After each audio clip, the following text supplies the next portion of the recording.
बिस्मिल्लाहिर्रहमानिर्रहीम। अस्सलामुअलैकुम। आप देख रहे हैं अजीम पाकिस्तान और मैं हूं मुनाहिल फातिमा।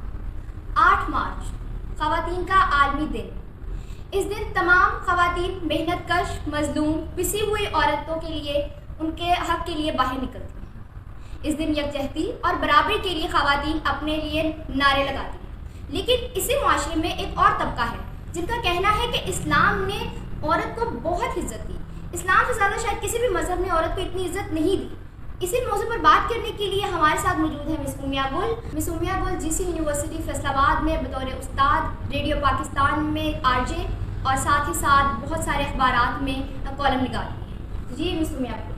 अस्सलाम वालेकुम। वालेकुम अस्सलाम। थैंक यू सो मच कि आपने मुझे मौका दिया कि मैं इस हवाले से, जो कि बड़ा ही नाजुक उन्वान है पाकिस्तान में, इस हवाले से बात करने का मौका देने के लिए बहुत बहुत शुक्रिया। और दूसरी जानिब हमारे साथ मौजूद है उमर चीमा। उमर चीमा सरेआम टीम के मीडिया फैसलाबाद के जो है वो हेड भी है, सहाफ़ी है और साथ ही साथ वकील भी हैं। बहुत सारे इंस्टीट्यूशंस में बतौर स्पीकर भी मदऊ किए जा चुके हैं। तो जी उमर, क्या हाल है आपके? ठीक है, दुरुस्त हैं आप? Thank you so much for these kind words. तो जी मैम, ये जो 8 मार्च है, क्या ये हमारे एक इस्लामी मुल्क में, क्योंकि हम एक इस्लामी जमहूरिया पाकिस्तान है, हम ये नारा लगाते हैं कि हमने ला इलाहा इल्लल्लाह के नाम पर ये मुल्क हासिल किया और इसी बिना पर हम यहाँ पे रहते हैं, तो क्या इस तरह के मुल्क में भी ये 8 मार्च के औरतों का आलमी दिन मनाने की ज़रूरत महसूस है या ये मनाना चाहिए हमें? अगर हम इस्लामी ममालिक से हट के भी बात करें, पाकिस्तान या कोई और कंट्री, 1400 साल पहले हमारे दीन इस्लाम ने, जो कि मुकम्मल एक दीन है, उसमें गाइड कर दिया गया, औरतों के हकूक़ के लिए एक पूरा फ्रेम आया। इस्लाम आने से पहले भी ख़वातीन के हालात कुछ अच्छे नहीं थे। इस तरह से चल रहा था कि ख़वातीन, एक बेटी पैदा होती है, आपको बेटी नहीं चाहिए, आप उसको ज़िंदा जो है वो दरगोर कर रहे हैं, आप बेटियों को मार देते हैं, आप उनको जायदाद में हकूक़ नहीं देते। तो इस्लाम एक दीन आया, एक ऐसा कामिल दीन आया जिसमें हमारे नबी सल्लल्लाहु अलैहि वसल्लम ने बाकायदा एक फ्रेम बनाया कि ख़वातीन के भी हकूक़ हैं, यहाँ तक कि उनको रहमत के लक़ब से नवाजा गया, जो कि रब ताला ने नवाजा कि जब अल्लाह ताला बहुत खुश होते हैं तो वो आपको बेटी से नवाजते हैं। तो इसमें बिल्कुल ऐसा ही है मैम। देखें, बेटी को रहमत के लक़ब से नवाजा कि अगर आपके घर बेटी आती है, बेटी की पैदाइश होती है, तो वो रहमत का उसको लक़ब है। और अगर आप उसकी बेहतरीन परवरिश करके उसकी अच्छी जगह शादी करते हैं तो आप पर जन्नत वाजिब हो जाती है। ये कितना बड़ा एजाज़ है किसी बेटी के लिए या किसी बच्ची के लिए, किसी खातून के लिए। और फिर उसे माँ के रूप में किस तरह से किया कि उसके कदमों के नीचे जन्नत रख दी। तो वो बहिश्त जिसको इतना सजा के कुरान मजीद में बयान किया गया, उसको दर्जा आप देखें औरत का कितना उम्दा दिया गया कि उसको माँ के कदमों के नीचे रख दिया। और फिर बीवी के अंदर अगेन एक उसका अलग से दर्जा रखा गया, बहन का एक अलग से दर्जा रखा गया कि नबी करीम सल्लल्लाहु अलैहि वसल्लम जिस वक्त उनकी वो रज़ाई बहन तशरीफ़ लाती हैं तो वो अपनी काली कमली बिछा देते हैं वहाँ पर कि आप यहाँ पर तशरीफ़ रखें, यहाँ पर बैठे हो। ये इन ख़वातीन किसी हद तक ये गलत नहीं कहती। काफ़ी हद तक इनके क्वेश्चंस जो है या वो जो बैनर्स लेके, माना उनके अल्फाज का चुनाव गलत हो सकता है। ये औरतें जो निकली हैं, ये भी किसी के घर की इज्जत है, ये भी अपने घर बार वाली हैं, लेकिन उसके बावजूद वो निकली हैं। तो ये सारे मसाइल उनके साथ हुए होंगे तो वो निकली हैं, वैसे तो कोई भी नहीं निकलती। देखेंगे, इसके हवाले से नाहिल मैं ये कहना चाहूँगा, अगर आपकी बात दुरुस्त है कि अगर उसके हम असल मफहूम तक जाएँ तो शायद किसी हद तक वो भी बड़ा इंतहाई हमको सॉफ्ट कॉर्नर रखें तो फिर कोई साइड निकलती है। वगरना आप देखें कि वो मेरा ख्याल के स्लोगन्स कोई भी शख्स किसी अच्छी महफिल में बैठकर वो पुकार भी नहीं सकता जो वो इस्तेमाल कर रही है। और ज़ैनब कत्ल केस हुआ था, उसके अलावा ज़ैनब की तरह की मेरा ख्याल को 11 से 12 बच्चियाँ थी जो कि वहाँ पर जिनसी हरासानी का उनको सामना करना पड़ा था। आप मेरे साथ चलिए, हम मुख्तलिफ जितनी भी फैक्ट्रीज़ हैं, जितनी भी मिल मालिकान हैं, उनसे इजाज़त लेने के बाद हम उनकी फैक्ट्री के अंदर एक जो है ना रिसर्च करते हैं। उसके अंदर हम पूछते हैं कि वहाँ के काम करने वाली ख़वातीन को क्या क्या मसाइल का सामना है। हम पूछते हैं माशरे के अंदर जो ख़वातीन हैं उनको किन किन मसाइल का सामना है। कोई एक मसला मैं यहाँ पर ऑन रिकॉर्ड जो है आपको कह रहा हूँ, कोई एक सिंगल मसला आपने मुझे उनके स्लोगन्स पर दिखा देना है। सिंध में बनी के मसाइल होते हैं मैडम, आप देखती हैं, कोई एक मसला मुझे बता दीजिए जो उनके स्लोगन्स पर आपको नजर आया। औरत मार्च जो मेरे अकॉर्डिंगली, मैंने इसको जितना स्टडी किया, मुझे ये लगा कि ये मगरिब से आने वाली कोई गूंज है जो यहाँ पे अब सुनाई दे रही है। औरत मार्च में तो मैम ये बातें जिक्र की जा रही हैं, खाकम बदहन के सैयदा आयशा सिद्दीका ताहिरा मुताहरा रजी अल्लाह तआला अन्हा, उनके और नबी करीम सल्लल्लाहु अलैहि वसल्लम की शादी में जो एज डिफरेंस है, अगेन खाकम बदहन, उस चीज़ को हाईलाइट किया जा रहा है।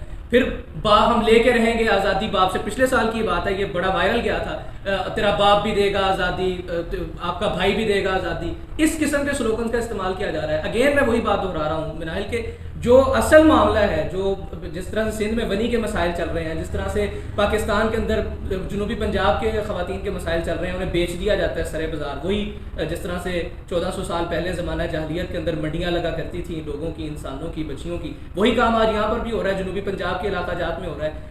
पूरे का पूरा कुंबा, पूरे का पूरा ख़ानदान सेल आउट कर दिया जाता है। उसके ऊपर तो बात ही नहीं हो रही। उसके ऊपर बात हो तो मैं सबसे पहले औरत मार्च को सपोर्ट करूंगा।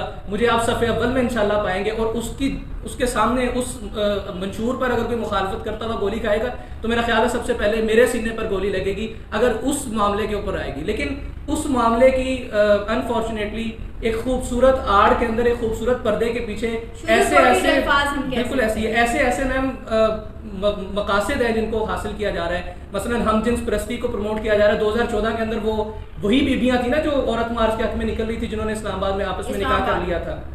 फिर इस तरह से और बेशुमार मिसालें जो है मौजूद हैं। ये किसी और समती कोई मामले को लेकर जाया जा रहा है, कारवां को लेकर जाया जा रहा है, और चंद एक खवातीन फैक्ट्री में काम करने वालियों को लाया जाता है वहाँ पर। और मैं ये बात अगर कह रहा हूँ तो इसका सबूत मेरे पास मौजूद है।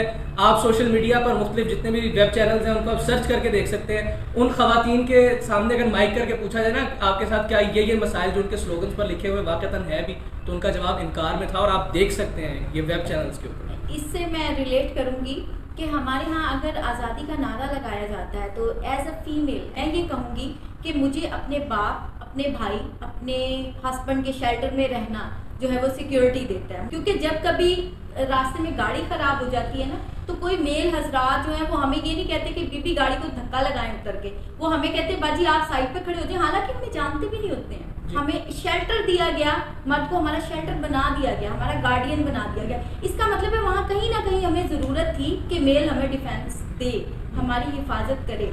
हम उस हिफाजत के हिसाब से जब बाहर जाएंगी तो ऑफकोर्स बहुत सारे इस तरह के क्राइम्स होंगे। बाज़ औक़ात कुछ पेरेंट्स ऐसे होते हैं जो इजाज़त देते हैं, जो पीछे सपोर्ट होते हैं कि अगर इनकेस कोई मसला हो जाए तो वो उसको हल करेंगे, वो उनके साथ खड़े। लेकिन कुछ पेरेंट्स ऐसे हैं जो बिल्कुल कहते हैं हम तुम्हारे इस बारे में साथ नहीं देंगे, या हमारे से जब तुम बाहर निकली हो तो ये तुम्हारी मर्जी से हुआ, या ये जो हुआ तुमने कुछ किया होगा। ये बहुत सारे अल्फाज जो बहुत चुभते हैं एक औरत को, कि जब कोई खुदा न खास्ता एक लड़की के साथ कोई हादसा हो जाए तो पहला सवाल एक मर्द के जहन में भी और घरेलू औरत के जहन में भी यही सवाल आता है, इसने कुछ किया होगा। विक्टिम ब्लेमिंग पे मैम बात आ जाती है ना। बिल्कुल ऐसे ही होता है मिनाहिल। इस हवाले से अगर मैं आपकी इजाज़त तो मैं पहले कमेंट करना चाहूँगा। शरीयत की खुदूद खुयूद है।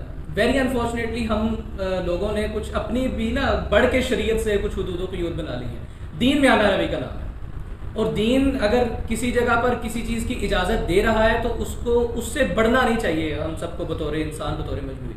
अब मिसाल के तौर पर अगर दीन किसी औरत को पढ़ने की इजाज़त दे रहा है तो हम कौन होते हैं जो किसी को कहते हैं कि भाई आप वहाँ पर पढ़ने नहीं जा सकती है, आपको पढ़ने का हक इसलिए नहीं है कि वहाँ पर उबाश लड़के होंगे।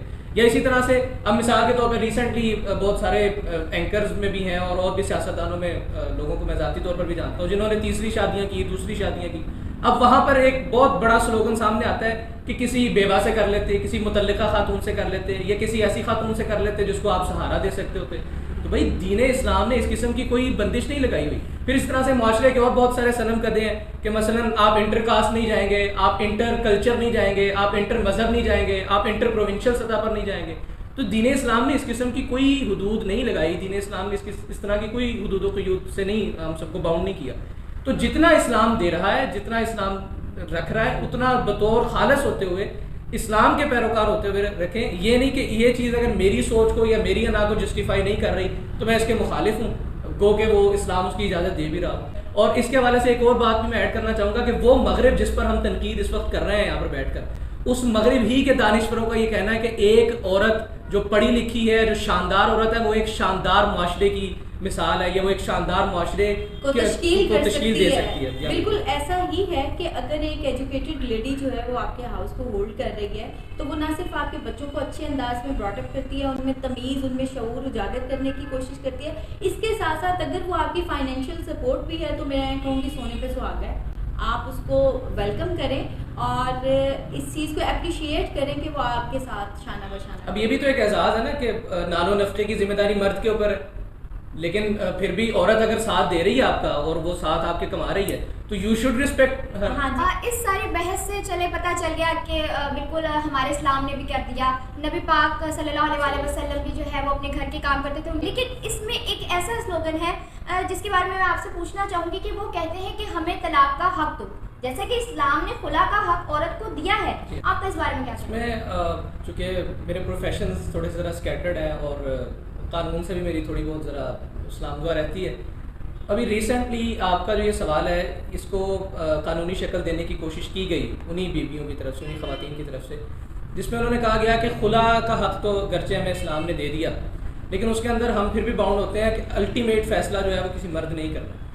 अब उन्होंने कहा कि हमें भी तलाक का हक़ दिया जाए। इसके ऊपर जब हाई कोर्ट ने कहा कि आप अगर तलाक का हक़ चाह रही हैं तो वो निकाह के वक्त जो आपने हथ पैर में पैसे लिए थे फिर आप वो सारे दफतन आपको लौटाने भी पड़ेंगे। इसके खिलाफ भी फिर वो सरापा एहतजाज है।